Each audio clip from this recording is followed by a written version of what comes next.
Hey y'all, thanks for watching. It's Mark Allen, Four Color Commentary. And not a very long video here, but I did want to just show you a couple of things I picked up in the dollar box, and a couple of things I got off of eBay in the last couple of days. Just going with the dollar stuff first. Rarities and along the lines of rarities and such as that. I'm gonna pull this off. I'm getting to be where I don't have as much patience with stickers on bags. I don't know why. It is $1 just to show you though. Okay, $1. I just don't like the way they look. Now, if it's stuff I'm just gonna put in the getting ready to do the Pryor Comic-Con again in Pryor Creek, Oklahoma, and that's gonna be fun. And I like when the dollar tags are on there, because most of my books I sell are dollar books. Anyway, this is I don't know why I went into all that, but this is a limited edition comic. It's the Dungeons and Dragons from 1993, I think it was. Let me look at that again, but it is a limited edition. It wasn't a series, it was just a one-shot. It's called Forgotten Realms, The Grand Tour. I'm looking at the date on the inside, 1996, okay. But it just kind of was a striking cover. I kind of thought it was cool. Plus, I've never seen this before, okay? And I've gone through a lot of comic boxes, as most of you have. Now, this is one of those books that's interesting because nobody on eBay seems to know. I'm not sure anybody really knows what it's worth. Of course, well, what something is worth is what people will pay for it, I guess. I tend to think that somewhere out there's always somebody who wants whatever book you have, whatever rare unusual book you have. But this is kind of a rare, unusual book. But some people try to sell it for as much as $50 on eBay. That's what they ask for it. Watching a couple of auctions right now that start at just a few bucks, just to see what happens. It's interesting though. I didn't get it necessarily for flipping. I got it because I'd never seen it before, and it strikes me as being something that's kind of rare. There's just not a whole lot of them out there. Okay, and so it was different, and it just kind of struck me that way. Okay, so next, and these $3 books, they kind of run the gamut. Okay, this one is Evangeline by Lodestone Publishing. Now, what this is a collection of the first 2 issues. I don't remember if it was Lodestone or if it was Kamiko that first published her series. Now, I think it was Kamiko, because I have the first appearance of Evangeline given to me by my good friend Michael Vance, and it's Kamiko Primer number 6, and this one is okay. It was Lodestone Publishing that published Evangeline 1 and 2. There were low print runs, and the series only went to 2 issues. And for a while back in the 80s, because this was May 1986, those were commanding $5 to $10 prices each because they were rare. This is the first two issues, drawn by Judith Hunt, and written by Chuck Dixon. Okay, so good writing there, right off the bat. Beautiful painted cover by Richard Villagran. I believe he's a Filipino artist, but I'm going to show that to you in a moment. I'm just trying to make sure I got my information straight. But yeah, is it Richard or Ricardo? Of course, obviously, I realize that the Spanish version of Richard is Ricardo, but I want to make sure I've got the creators right. But I think it's been different things. Ricardo, sometimes Richard, sometimes Ricardo. I know I'm killing so much time here. Y'all, or somebody's screaming at me going, it's Ricardo or it's Richard or whatever. Oh, darn it, I can't find it in here. Ricardo. Okay, Ricardo Villagran. Now I can show you the double cover that he painted, okay? It's off of a sketch by Judith Hunt, and inks and colors by Ricardo Villagran. Just beautiful, beautiful. And I'm looking forward to reading this. This is one of those books that, I've always said that as long as you're collecting comics or something, no matter how long you've been collecting comics, no matter how long you've been reading comics, there's something good out there to read that you don't know about. Nobody knows all the good stuff that's out there. They just don't. And although there's some guys that act like they do. But I'm going to start this. I'm going to go ahead, and I thought this was a great chance. This was a great opportunity to get this, because besides the two stories, the issues 1 and 2 collected, there are some extra pages and some extra character information in there by Chuck Dixon and Judith Hunt. So anyway, Evangeline, a collection there with a beautiful cover and a great action adventure yarn. And so I'm gonna finally give it a start, give it a chance. Always been kind of intrigued by the idea of Evangeline, just never had gotten into the reading of it. All right, last dollar book, and then we'll get into the 2 eBay finds.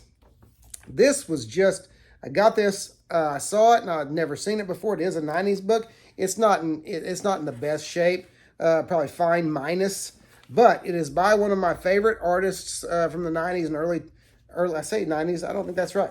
Early 21st century, early 2000s. I hate when they make these indices so hard to find or so hard to read. 2002, okay? One of my favorite artists of that era, Mike McCone, okay, who did a lot of the Exiles series. I remember Jim Calafiore, and Mike McCone on those two artists on the Exiles, Volume 1. But then Mark Schultz writes, but this is just a big old great story. It looked like it continued from an ongoing storyline, Superman versus Darkseid, and it's more than 22 pages. It's a thicker than a regular sized book. So I thought, Mark Schultz doing the writing and Mike McCone doing the art. It's just 2 of DC's big guns going at it, Superman and Darkseid. That's worth $1. That's certainly worth the price of admission. Give you an idea of some of the art inside there. Oh yeah, open up to an ad, of course. That's what I do. Okay, here you go. Oh, and look at that. There's Doomsday in there as well. So yeah, some great stuff in there. Can't wait to give that a read. That's going to be where I have that.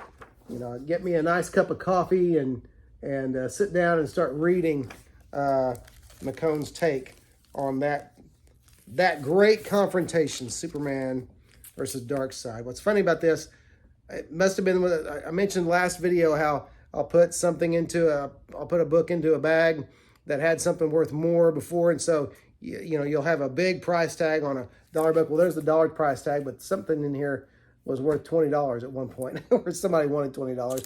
I don't think it was this book, unless I just missed something. Okay, so that's kind of cool. All right, the two eBay finds. This one was surprisingly cheap. I don't remember offhand what I got it for. The shipping was like $3 and change, but I literally got this book for less than $2. This is the first Mage book. This is Volume 1, the collection of the great indie series by Matt Wagner, Mage book, and Kevin Matchstick, one of my favorite independent comics characters. But I love the story, and this way I want to get all of these. I really believe, I don't think I'm mistaken, I believe they also collected it in larger size, graphic novels, collections, whatever you want to call it, trade paperbacks. But this is a regular comic size, comic dimensions, just thicker. And I'm not sure how many issues are in here. I didn't look at that. But anyway, it doesn't really matter. But it's at least 4 issues. But just great stuff. And so this is a great way to read it. And I hope I can get the others. Because here's the thing. A lot of times these collected editions, especially for an 80s independent comic, they're more rare than the comics themselves. And so looking forward to finding some more of those. So Mage, you just got to love it. Got to love that. Got to love that beautiful Matt Wagner art. Okay. Last but not least, and coming right on the heels of that fun, get rid of that tape. Take the tape off of your comic bags, or you will one day regret it. All right. Just coming on the heels of that great, lots of fun gimmick covers video I did a couple of nights ago. This is, thanks again, Night Tiger, Michael Smith. It's another gimmick foil cover. You see my face? You see that? Okay. This is Prophet #1 with a wonderful Stephen Platt wraparound chromium cover. Just great stuff there. There's Prophet there, and there's the whole cover. Stephen Platt, of course, one of those artists who has a great fan following, for his Moon Knight work mostly, but just has a really great visceral, I call it visceral style, very evocative, very, very much suited toward almost outlandish superhero action. His figures are just too, I can see, it seems like I can see, when I look at that image of Prophet, I see so many different influences, in his art. I see Frazetta, and I see Todd McFarlane, and I see a few different people I could think of. Mark Schultz himself just talked about him, but think about his Xenozoic Tales. So I look at that, and I see a 90s artist, but a 90s artist who was not who was influenced by Golden Age artists and Golden Age styles. Okay, so anyway, cool cover, great. I will read it. I will give it a read, but that's just, I love the chromium cover, and that was very affordable on eBay as well. Like I said, those 90s gimmick books, so many of them are very affordable still. I feel like, and it may just be me, my gut is not worth, anything as far as my gut feelings. Sometimes I've had gut feelings that went wrong. I've had a few that went right, but I think I've actually had more that go wrong, which is why I don't gamble and I don't invest much.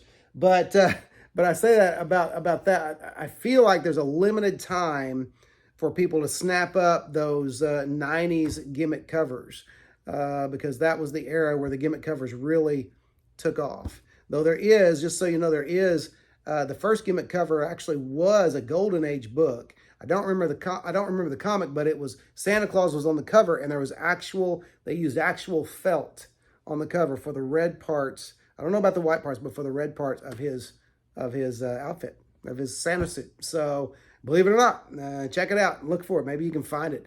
If you ever find that in a dollar box, you certainly want to snap it up. So anyway, never say never. All right. Anyway, that's it. Just a short little video about a few books that have come into my possession. And anyway, glad to be making videos again. Thanks for watching. Be sure to like, comment, and subscribe. And I'll see you next 4-color commentary video.